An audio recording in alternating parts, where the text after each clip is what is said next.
सांगलीमध्ये LPG gas भरण्यासाठी रिक्षा चालकांनी पंपावर मोठी गर्दी केली।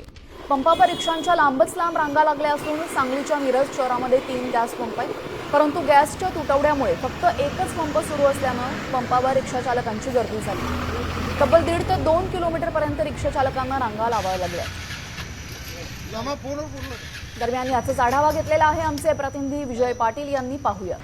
गॅस तुटवड्यामुळे सांगलीमध्ये रिक्षांची तब्बल 1 ते 1.5 किलोमीटर रांग लागल्याचं चित्र आपल्याला पाहावयास मिळत आहे। आपण पाहू शकता की ही रिक्षाची लाईन आहे, ती गॅस भरण्यासाठी आहे। आपण पाहू शकता की तब्बल 1 ते 1.5 किलोमीटर ही या रिक्षाची लाईन या ठिकाणी पाहावयास मिळत आहे।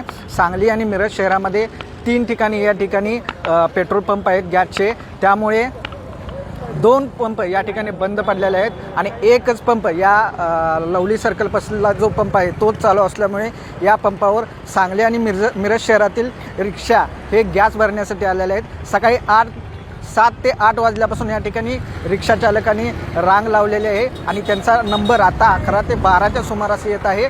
त्यामुळे रिक्षा चालकांचं या ठिकाणी हाल तर होतच आहे, त्याचबरोबर दुसरीकडे गॅसचे दरसुद्धा या ठिकाणी वाढवण्यात आलेले आहेत। त्यामुळे युद्धाचा परिणाम या गॅसवर झालेला आहे आणि हातावरचे पोट असणाऱ्या या रिक्षा चालकावर उपासमारीची या ठिकाणी वेळ कुठेतरी येत असल्याचं चित्र पाहावयास मिळत आहे।